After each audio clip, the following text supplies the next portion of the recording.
This is part two of manifesting your heart's desires and the misconceptions about manifesting your heart's desires and the confusing things that I went through trying to do this.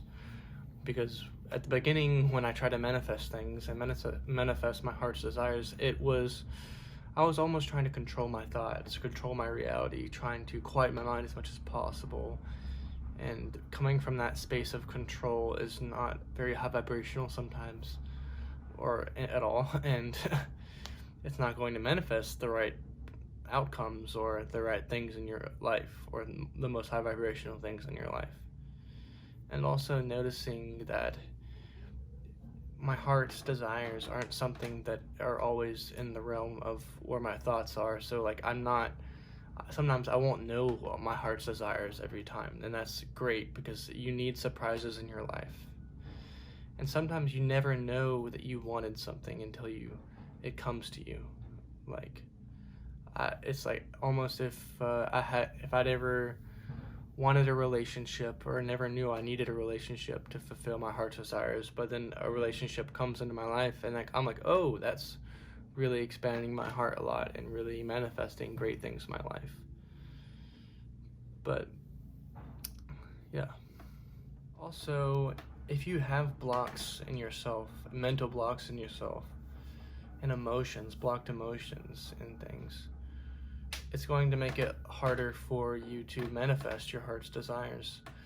But the one thing I would say that it's okay to have these blocks. It's okay to have these negative thoughts at times, and just to just allow them to be transmuted by your angelic team. Or it's almost like I was getting too over analytical about my negative thoughts, about my negative emotions. I was trying to control everything about them. I was trying to release this and release that. Sometimes it's better just to surrender and rest and allow your spirit team to work with you and allow and intend for these things to be released. Also intend to follow the heart, follow the light, and follow the love in your life. And that will be transmuted in the process. It may take some time, but that's okay. Sometimes time is needed. Sometimes it's needed to go backwards a little bit, to go forwards. So it's not a linear path. It's sometimes going to be a little bit bumpy. It's going to be like a circular thing, but you'll eventually get there if you trust, if you keep trusting and keep loving yourself. And a lot of it does stem from self-love. And I'm still working on that. I'm pretty sure every single person is working on that. And it's kind of hard to go from a space of not hating yourself to loving yourself. It may take time. It may take a few years. It may take a few lifetimes. You never know. But for me, it took just a few years for me to transition and to do the work on myself. And it's hard to do that sometimes, to go within and to really dig deep and start to love yourself for who you are and find who you are. It's a lot easier to love yourself once you're awakened because you get to experience the light within you sometimes. When you're closed off, you don't really experience that as much, the expansiveness of your being. But when you awaken, you experience incredible light around your body. You experience how infinite you are and powerful. And that radiates through your whole reality, and your whole reality will change. And sometimes it'll take a little bit longer to get to that space. Sometimes it'll happen really fast.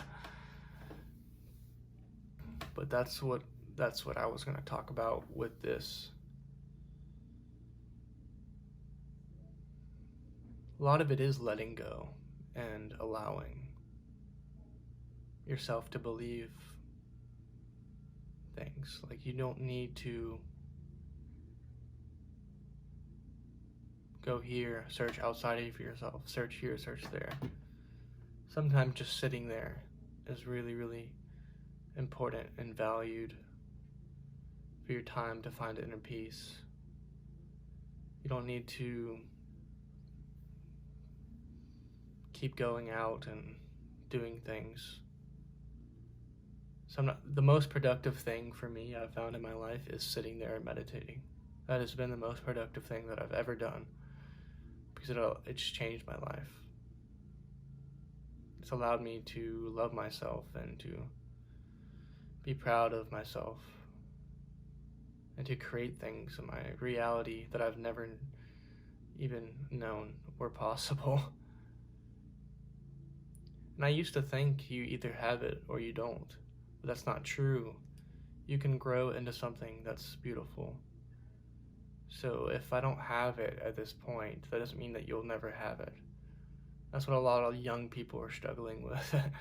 Like, oh, I just don't have it. Maybe I'm just not enough. But as they go along their life, they realize that they can grow as a person, grow in things, and change that thought process around, say, I am enough. I'm way more than enough.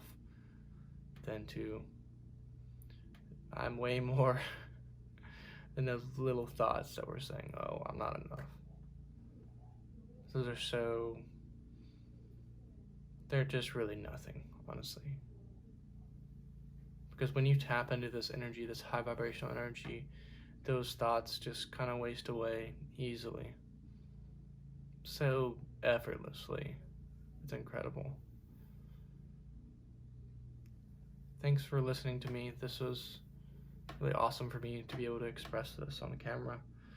And I didn't even know this information was kind of coming through, some of it, which is really cool and fun. But thanks for watching, guys.